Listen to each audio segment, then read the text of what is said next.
I want to go right now to Sean Duffy with all these developments, the former Wisconsin congressman, Fox star, as we like to call him. His wife seems to be a bigger star to me. But anyway, it's always good to have you, Congressman. Thanks for coming.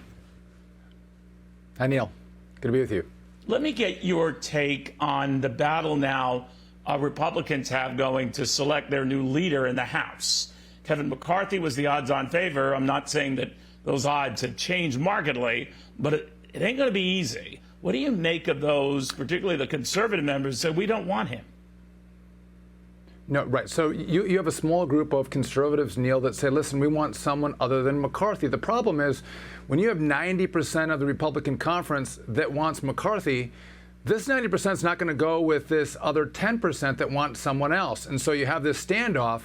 What I think is going to happen in the end, unless they come over to McCarthy, there's not going to be some middle-of-the-road Republican that's going to be acceptable to everybody.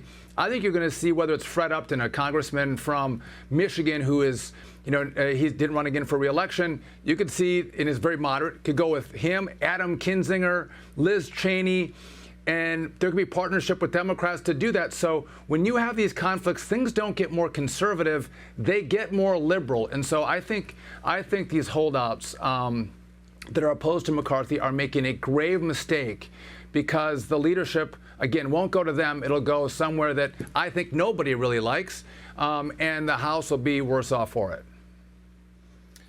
They've got a tender lead, to put it mildly. Obviously, Democrats have the same in the United States Senate. Now, in the world I live in, which is all about money, as you know, Sean, they love divided government because presumably nothing gets done. Now, there are two ways to look at that, and it's not always such a constructive development, but play out the next 2 years. Well, as evidenced by, I think that's a green tie, Neil, the color of money. That's right. That's what you talk about is money. So here, you made a good point with Conall McShane that the Senate Democrats will now have subpoena authority. That's new for them. But the Democrats already had subpoena authority in the House. They controlled the House. What's going to be unique in the next 2 years, Neil, is the fact that Republicans now have a body that they'll have subpoena authority over.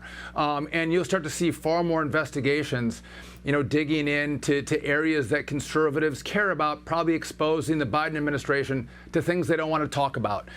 There's that. And you're right. When you have a divided government, things slow down. It takes more time. You'll probably see President Trump try more executive action because things won't move quickly through both chambers. And listen, spending, as you mentioned, is a big deal. Republicans have a huge power now over the purse in the House. They can restrain spending, whether it's on border issues they care about, or FBI issues they care about, education issues that they care about, and that's powerful. Now we could be confronted with: do they go so far as to have a shutdown? Well, that's a conversation that Republicans inside their conference will have to have. But it's going to be a fight now that you didn't really have over the last 2 years.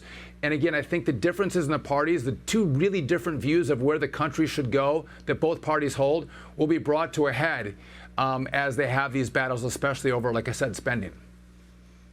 You know what? I still have you, Sean. What do you make of all these Republicans who come forward to express concern about Donald Trump being their 2024 standard bearer? That some are blaming the losses and the Senate situation in the Georgia race specifically on the former president.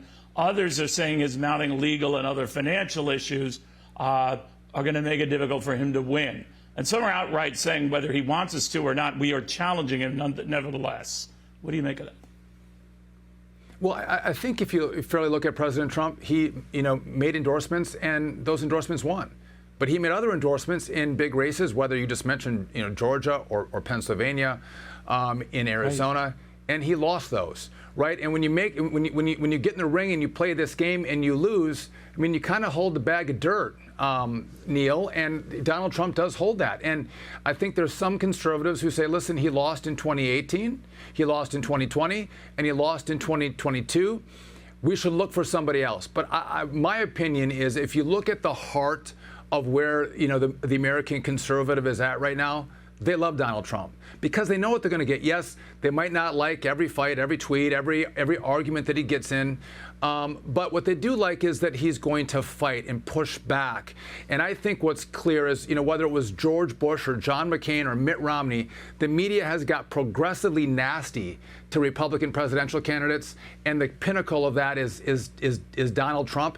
It's only going to get worse. And I think the question is, can Ron DeSantis take that heat? Can Nikki Haley take that heat? They know Donald Trump can take it, and it's going to come. And I think they want a leader who's not going to buckle at the knees when the pressure comes, and I would argue unfairly comes, to whoever Republicans nominate.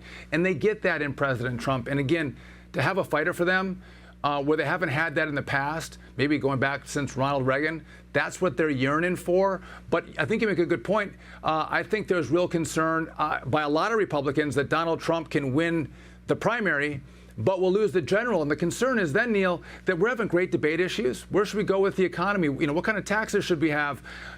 You lose by default, right? You don't lose in your ideas if you lose on default so because you're it's not President of the Trump. view that that's where a lot of conservatives are concerned. Yeah, it used to be that Donald Trump was the guy who would lead the party. Now many are saying you're damaged goods, you're not what you were. Given these latest developments, we're going to try. And the fact that so many now are anticipating runs of their own without checking with Donald Trump first, I wonder what that tells you very quickly. Well, I'll tell you, it's going to be good for the party. I think you want to have that kind of debate. Okay. Metal sharpens metal, Neil. You want to debate. You want people on the stage. You want them punching each other. So then we can sit back and evaluate, is it going to be Donald Trump or is it going to be someone else? The voters deserve that, knuckle-on-knuckle fist fight in the ring. And we're going to get that, I think.